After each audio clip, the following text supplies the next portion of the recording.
At the end of the day, it's not about what you have or even what you've accomplished. It's about what you've done with those accomplishments. It's about who you've lifted up, who you've made better. It's about what you've given back. Denzel Washington. Welcome to Inspire Vision. Our sole purpose is to elevate the lives of others and to inspire you to do the same. Alara Sage, welcome to the show. Hi, so welcome. Happy to be here. Thank you. Hey, it's great to have you on the show. So where are you at? Where are you living? Right now I'm in Denver, Colorado, outside of Denver, Colorado. Okay, cool. So the weather's just gotten really nice there, hasn't it? Yeah, I just arrived back here, so I skipped all that. Oh, I know the feeling. I know the feeling. So what I'd love for you to do is to kind of share with the audience. I find it very interesting, the story and the background behind what motivated someone to be at the point of where they're at. And with what you're doing, what's your story behind that? Yes, I have actually a really fun story. So this was back in around 2014, and at that time in my life, I was meditating regularly. I very much started my spiritual practice, but at the time, I was a physical therapist to horses. So I did body work on horses. And so one day I got into my car because guess what? Like the thing about horses, you really have to go to them. They're Right. not like clients who come to you. They don't do the online thing, right? So I got into my car and I was driving down a back road and headed towards the horses. And my higher self came in and said, Om 3 times. Now, I knew what oming was, but it wasn't something I practiced myself. So I was like, that's kind of strange, but okay. So I took a nice deep breath. Om, all the way to the end. And I did that 3 times. And at the very end of that third breath, an energy shot from the base of my body through and out my crown. And I went into full body orgasm. At the time, I had never experienced a full body orgasm. That was not something I experienced sexually, let alone driving down the road in a car. So I pulled the car over and really gifted myself the glorious experience of a full body orgasm. And it lasted for a couple of minutes, and I had no idea what was happening to me. And after those couple of minutes subsided, I was in a state of ecstatic bliss. I was just on cloud nine. I felt so lit, so alive, so joyous, so blissful. And again, I had no idea what had happened, but I got back on the road. I was driving down the road. I remember having, the music cranking. I was dancing in the car. I was waving at everybody.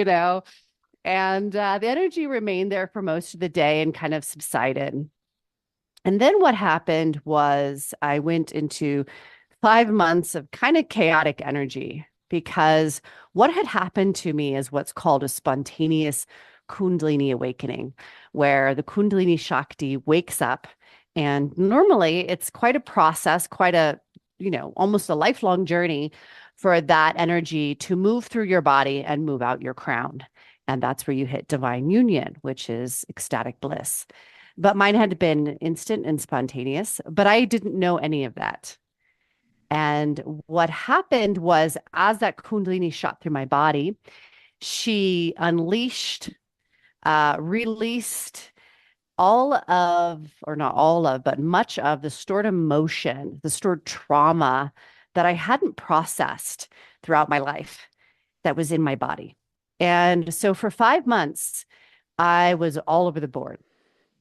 1 minute I would be just on the floor crying, grieving. I didn't even know what I was grieving, but I was grieving. I was sobbing. I was wailing. The next minute I was laughing hysterically.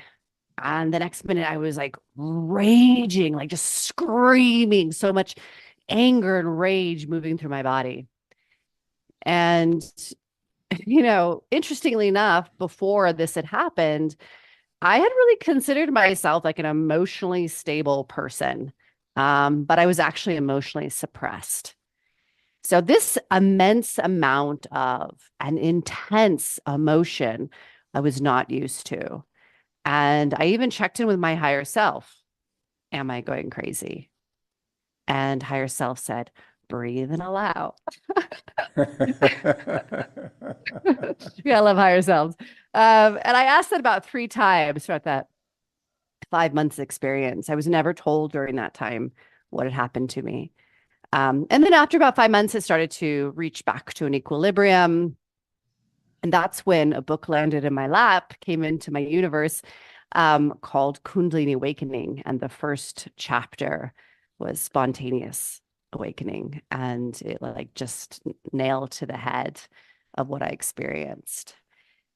But what that really taught me and showed me, and why I bring it forward as my story, besides it just being fun, is that I was living really shut down. I was numb. Like I wasn't enjoying my life. I had, this perfect life from the outside. Everything seemed great. I wasn't lit at all. I was numb and shut down, bored. And that experience showed me like what I was capable of, like the immense amount of sensation and experience that was really possible for me. So after that, it was like, yeah, how do I make that my norm? And like, what is the difference and what happened? And really trying to understand that and then help other people to achieve that as well. Well, and that is such, I would imagine, an unusual experience, and yet maybe not for your clients. But when you talk about Kundalini, could you explain what that is? Yes. So Kundalini is ultimately the primordial femme, but she lives within all of us, and regardless of our sexual identity.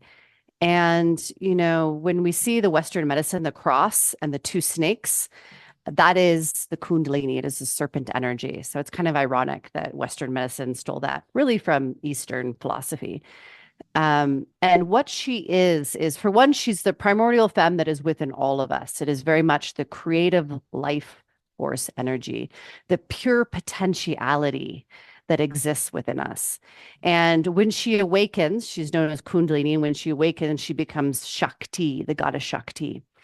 And like I said, she generally moves through your body and it takes, a journey. And she moves, through your chakras and up through the crown where she meets Shiva, and that's divine union of self. Well, and you talk about she, so is this only applicable to women, or is this something that men can experience also, but it's just kind of part of the feminine part of them, or are you just referring to her as a she, more of a female situation? No, as I said, she's in everybody, regardless of sexual identity. She's the feminine that exists within all of us. Yes. All right. Well, interesting. How would you explain that? Now, you talked a little bit about chakras. Is there that relationship between chakras, and particularly, I guess, would this be the root chakra or the sacral? Where would that resonance really initiate from? Yeah, there's a couple of different theories. Some say she's at the base of the spine. That's not where I experience her. I experience her right above the root chakra, right there, inside of the body. Yeah, and really, I feel that she's governed by the sacral. Well, and let's talk about this energy and this consciousness. Now, I know that you talk a little bit about creator consciousness. Is that also part of this Shakti, or is that a separate thing that comes to pass because of that awakening? Such a delicious question.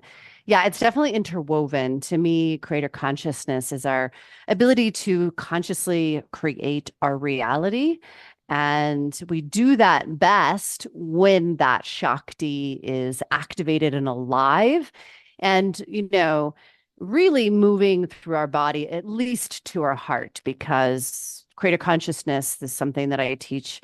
It really focuses on three primary chakras: the sacral, the heart, and the pineal.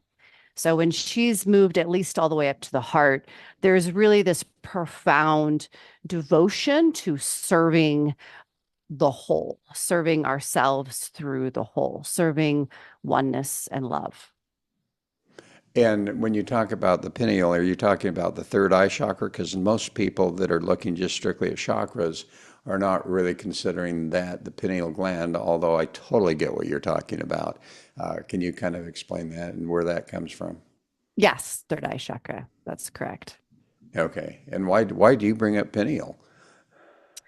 That's a really great question. To me, it has a lot to do with the pineal because that chakra is all about light. It's about the projection of light and the reception of light, light being information. And so the pineal both receives light, like it's a third eye, and it also projects light, our imagination, into our reality. And that's one of the ways creative consciousness works, is through the projection of our imagination into our physical reality. Okay, so you were mentioning that you were living your life and everything seemed, externally, everything seemed really fantastic, and yet you realized that you were totally blocked by earlier experiences that may or may not have been conscious. I don't know for you, but can you kind of explain from your own point of view how that happens to all of us and what happens and how do we find ourselves in that situation? And then how do we find ourselves without driving in a car going to horses? How do we find ourselves being able to, number one, be aware of that? And then number two, start on the process of eliminating that blockage that literally is causing us to have an entirely different perception of life than what reality truly is. Yes, great question. So answering the first one, how does this happen to all of us? We just aren't taught, are we? We're not taught how to be emotionally intelligent. We're not taught how to process trauma. And, a lot of times that word inflicts this idea that it has to be really intense, but trauma can be like Chinese water torture. It can be a repetitive thing, a small repetitive thing over and over again. And it can be instances that perhaps from the external don't seem so traumatic, but to us in that moment were traumatic. And if we don't know how to process that energy through our body, it stays in our body and it continues to vibrate, at that trauma. And, over time, we just keep like basically piling on these experiences of things that we've gone through that we haven't fully witnessed the nugget of wisdom that was really available in that moment. And that's what happens when we really allow ourselves to fully process and experience. There's always wisdom that transues through that. But if we're not available to that, it's just remaining pain or trauma. It can also be ancestral and karmic as well. And so we're moving through life and continuing to add to these. And, again, because we don't talk about these things, most of it we just don't even realize, for one, how deeply painful a lot of this is. And then we don't realize that the pain is our gateway to pleasure. The pain is our gateway to our own metamorphosis and our own transcendence. We in our society dictate that pain is bad and, hey, just pop a pill and get rid of it and deny it and reject it, move away from it, do whatever you can to not experience it. Meanwhile, the pain is trying to teach us something. So the way that our society views emotions, the way that our society views pain and discomfort has created these ways in ourselves that we're just like, oh, I need to push that away, not feel it, not face it, because it says something that I can't handle. And so we deny it. And I always say that denial is such a powerful, powerful force because what you deny, you literally place outside of your awareness and you cannot see it and you cannot feel it. It's like a numbness, just like when your body is numb and you can rub your finger over it and you're like, wow, I don't even realize that my finger is there because it's numb. That's what denial does. And it shuts us off from ourselves. And so that is how it transpires. That is how it happens to all of us. And, how do we become aware of it? I would say our reality is always reflecting to us, right? I always say we're walking around in a house of mirrors. One of the ways that I point my clients is through their innate desires. we have these desires that we've had most of our life. And some people have numbed themselves so much that they don't even know what those desires are. And if anybody is listening to this and they're like, huh, desires, yeah, I don't even know what that is. Like, I can guarantee you have very strong desires. You've just denied them. But those desires are there to guide us towards ourself, to more realization of our genius and how this unique fractal as a human really reflects the light of God. And so if we are able to say, hey, my desires are to create this, and I'm not creating that. Like, instead of creating my desire, I'm creating all of this. That's the reflection. That's what's showing you really what exists in your body. Our reality is always showing us what's vibrationally going on in our body. Well, and you mentioned a couple of things that brought some other things to my mind. One is, as children, we experience, as you say, we don't necessarily go through some of these horrific stories of physical abuse, emotional abuse, and so forth. But as children, we have our own little perception that goes on. So a parent may say something in a very, meaningful, positive way, and our perception will be that we're getting criticized or we're not good enough or those types of things. And so that becomes a real challenge. And obviously, as you say, learning to figure these things out and work with them, we're never taught that as a child. I don't know anyone that sits down with a child and says, all right, let's look at this and here's how you go through this process. So what do parents do to help their children to not get so imprinted with all of this stuff that ultimately affects their life? What can parents do, if anything, to try to minimize that based on your experience? Yes, so great question. I am a parent. I have two boys, an 11 and a 9-year-old. This is always something that I'm being curious in my own space. And one of the things I've found is communication. And my boys know for me that, just talk. Like, I will talk. I share with my boys. I'm very vulnerable about things that are happening in my life, how I'm feeling. And that sets up the stage for them to feel very vulnerable to share with me. And just as you said, sometimes I'll say something and we're hashing it out, right? The boys are fighting and I'm like, all right, let's all talk through this. And I'll say something and my son will be like, well, mom, you said that and that makes me feel this way. And I'm like, oh, that's so interesting. Like, that wasn't my intention. Right. So exactly to your point. So that communication, like being able to talk through it, right? And so that we can recognize, okay, you're feeling this way.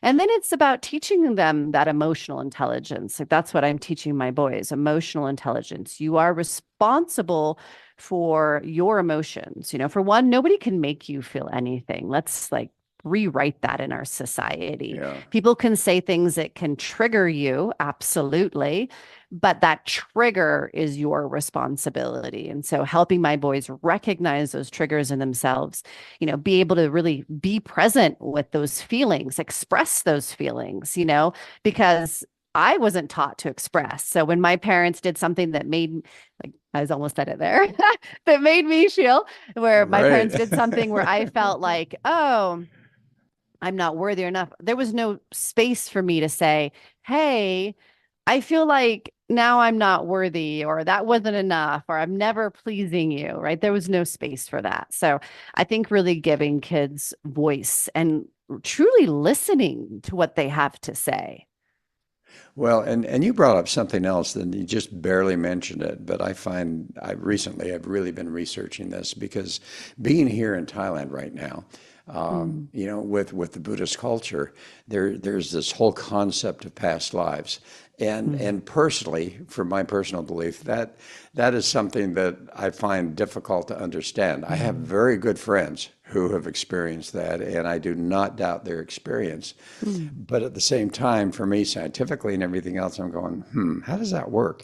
And then I was introduced to this concept of ancestral Mm. memory and how DNA holds on to much of that ancestral memory in our DNA, and depending on what's going on, we can potentially have that become our emotions without us even understanding that. Can you explain that a little bit? Yes, absolutely. I mean, that's scientifically proven that we are actually receiving information genetically. And, I work with this a lot with my clients, both ancestral and, past, what I prefer to call parallel life regression. And with the ancestral, when we start to connect to that genetic information, it's amazing the doors that open up. Perfect example.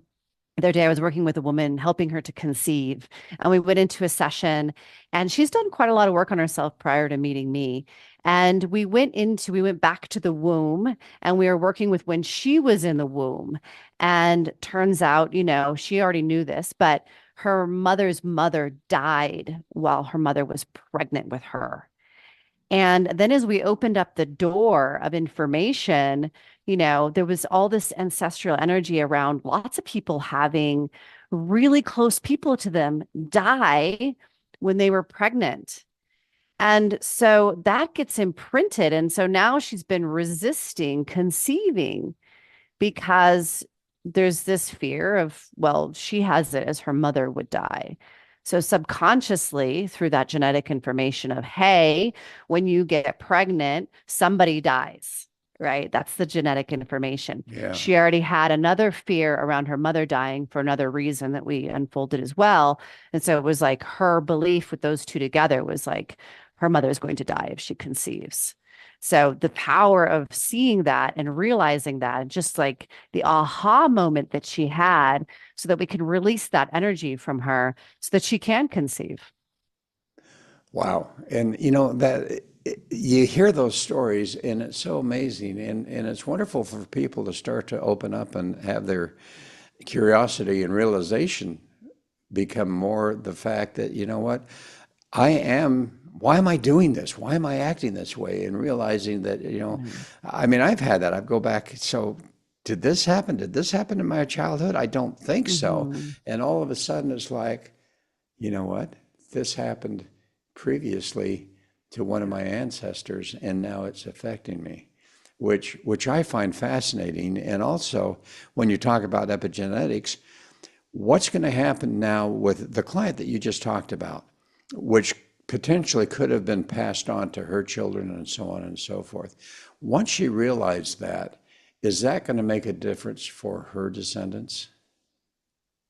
I believe so. I can't 100% say that. And actually, ironically enough, I've never like felt into that energy where I would have a little bit more certainty in answering that question, because I am very, very tapped in and I really believe the wisdom that comes through me.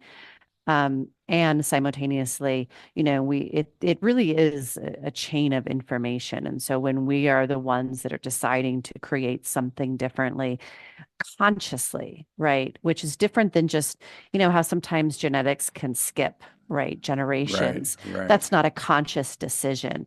You're not, because it's always about like facing the fear, right? Acknowledging that the fear exists and then taking action with that fear in a place of an open heart and love. When we do that consciously, that's what actually transmutes that belief that's been passed through.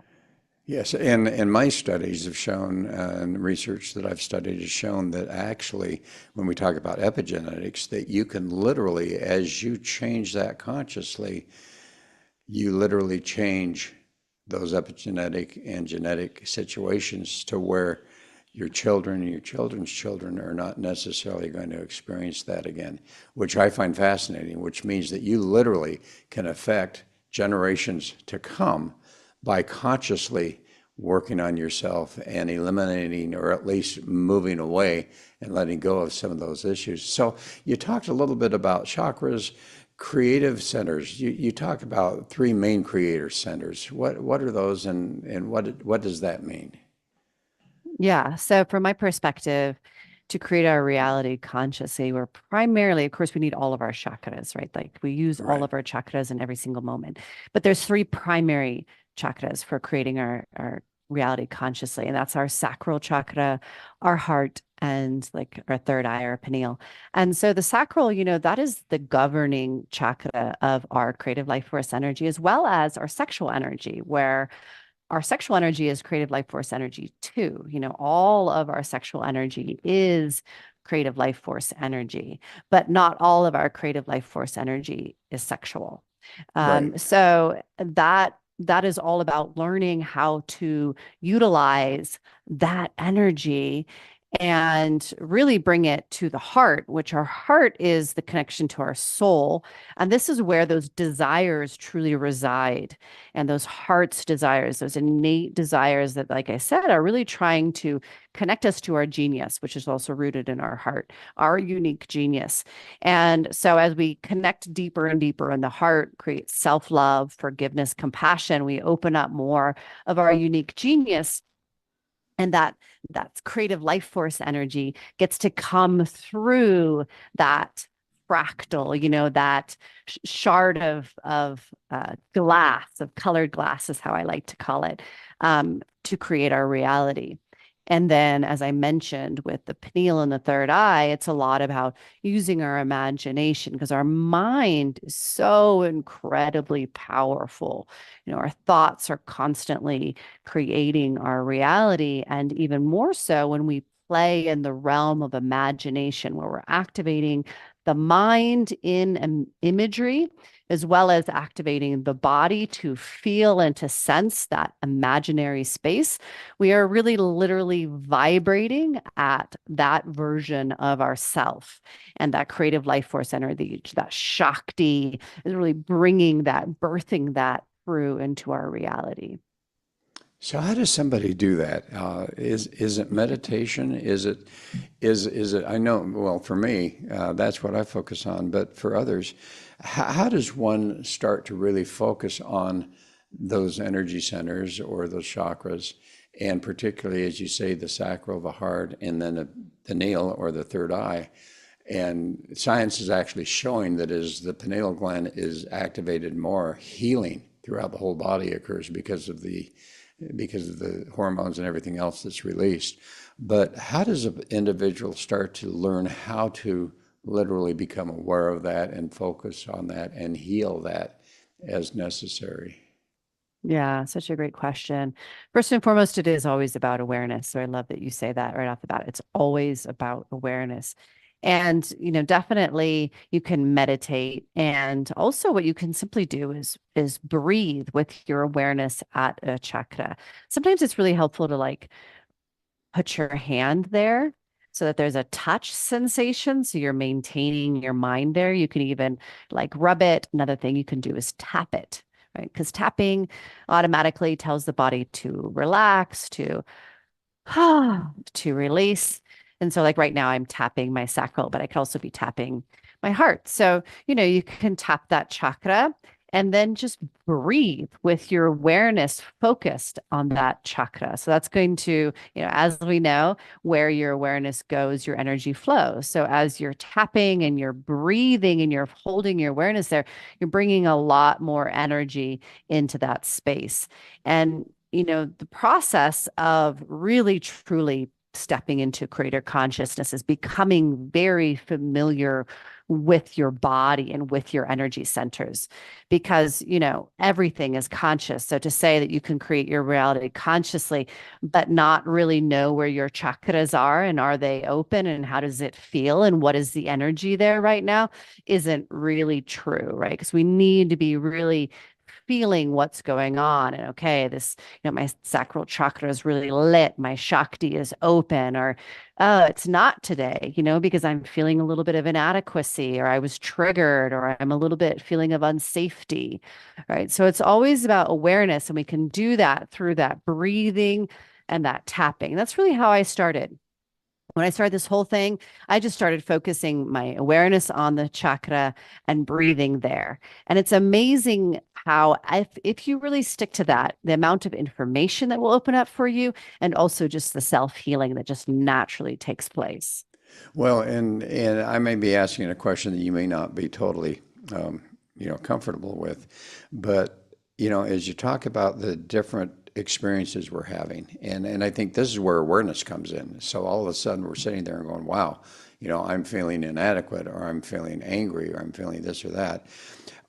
Are you able to identify, based on the emotions and the type of emotions that are being experienced, which chakra may be closed?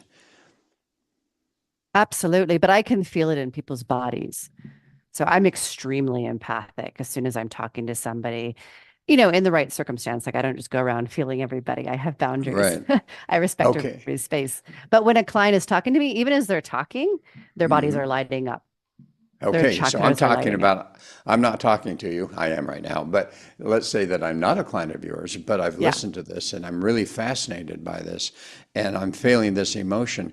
Can you explain the different chakras and which emotions are related to the different chakras, or does that go a little bit too far? We can. And I will say that sometimes I feel that they will correlate into two chakras. But Uh-huh. absolutely. Like, do we want to go through a list of them? Is that what Yeah, you're saying? very quick. So let's start at the root chakra. What are the emotions that are related to the root chakra? And we can go fairly quickly. We don't have to spend a lot of time on that. But I think it would be interesting for the audience to Absolutely. understand how that is. Absolutely. So root chakra is all about safety, safety of your physical body, as well as safety in the tribe, the community. So a sense of you're not safe, you're not secure, which could also be financial security. Okay, so that's the root, and we get to the sacral. Yeah. So sacral is a lot about connection with other people. So when you don't feel safe in connecting, inadequacy is in the sacral chakra. So inadequacy of your life, of what you're creating. For women, it lives literally in the womb. Um, and sacral chakra is a lot of it's the emotional body as well. So there can actually be a lot of energy there emotionally. So a lot of our trapped emotions go there as well. But a direct one is shame. Shame is such a part of the sacral, largely because we shame sexuality and power and money. And that's all rooted in our pelvis. Okay, and as we move up to the next chakra, It's all about our will. And so the energy of not enough, as well as control, disempowerment, or being over empowered by other people. okay, and what is that called again? That's the one chakra I can never Solar remember the name. plexus. The solar plexus. Okay, great. And then we get to the heart chakra. Yes, obviously self-hate, self-judgment, self-criticism, as well as resentment, bitterness, um, and just anywhere that you haven't forgiven, that you're just holding on still to that. Oh, also grief. Ah, okay, okay. And then we get to the throat chakra. Yes, this is all about expression. So the feeling that you can't express, that your voice isn't heard or received. It's also the ears, so that you're not heard, you're not completely heard, you're not understood, or that you can't speak, you can't be heard. Okay, and then you get up to the third eye or the pineal gland chakra.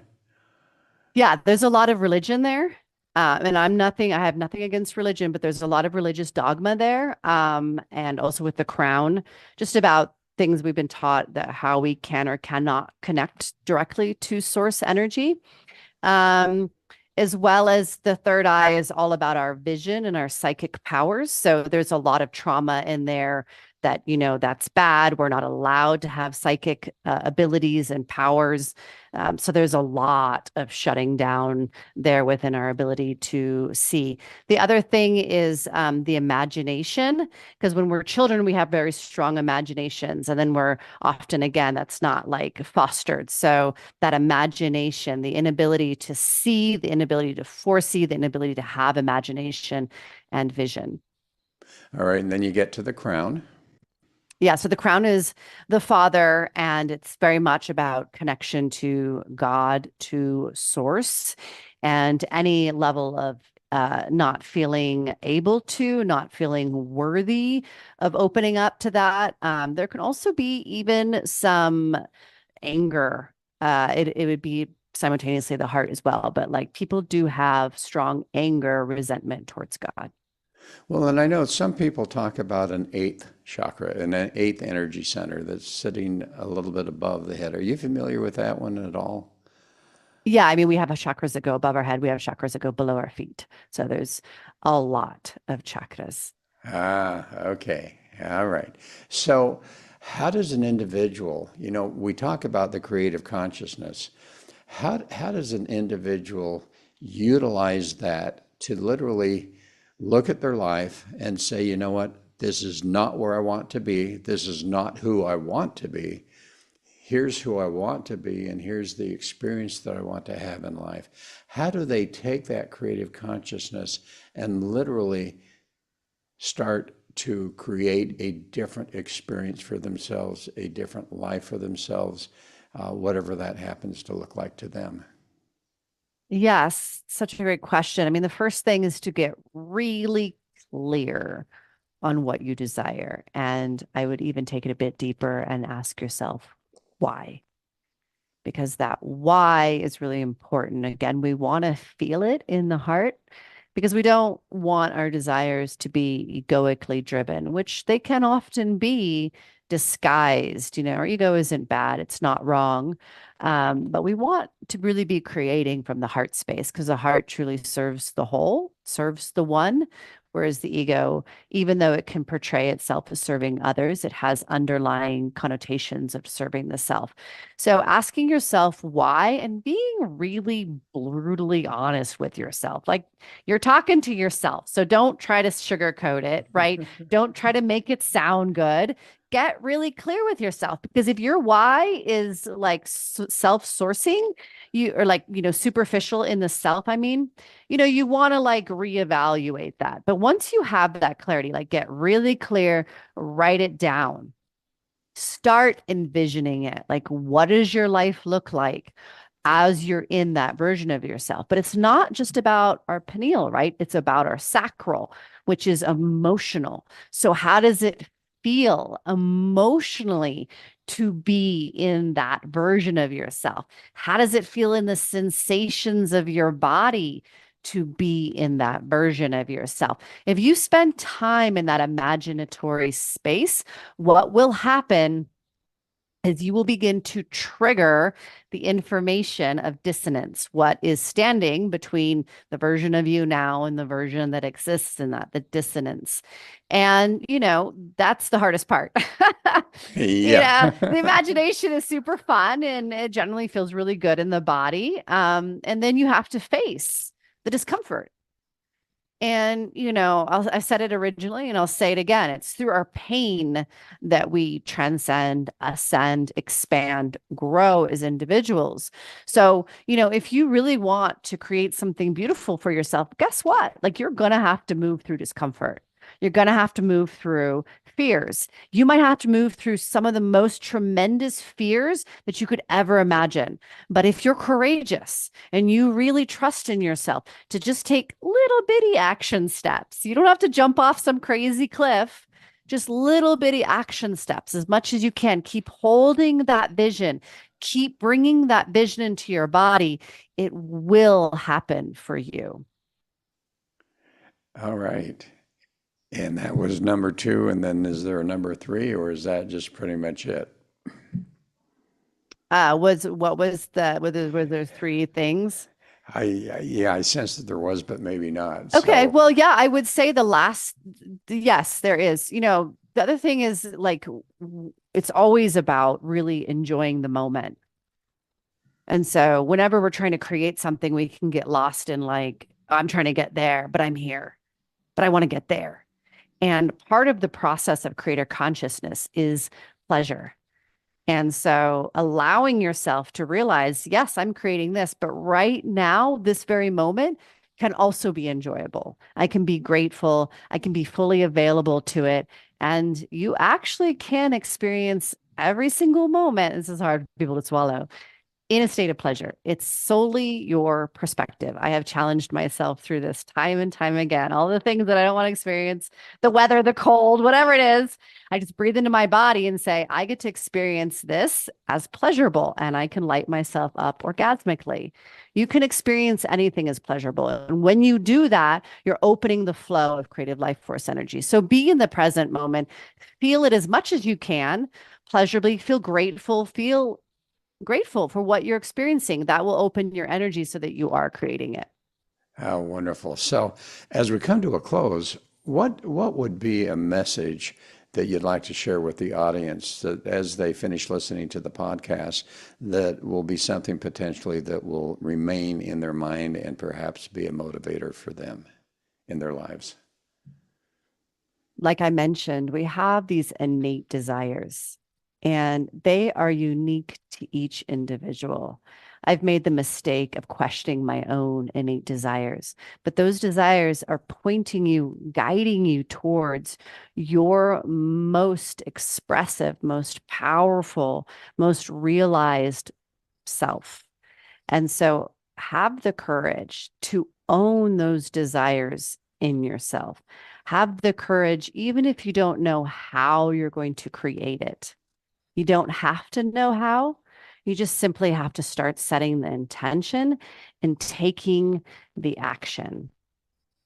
And that's wonderful. And as you talk about innate desires, how do you differentiate between innate desires that are truly innate and desires that potentially have been imprinted upon you? How do you differentiate between the two? It's the why. It's The the why. asking, why do I want this? Because if All you right. really go down that rabbit hole, it'll reveal itself to you. And then if you find that it is somewhat ego driven, then you realize that that's not the right why. You know, I want a bigger house. Well, why? Is it to provide for my family, or is it because I want to look better in the neighborhood and among my friends? So, and you mentioned ego, and I find that that's fascinating.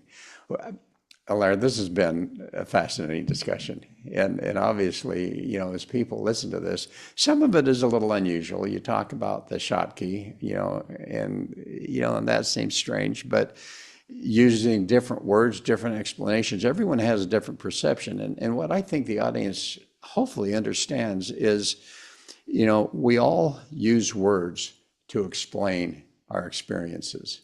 And for some people, they'll use a particular word that explains exactly the same experience someone else is having, but they're using different words.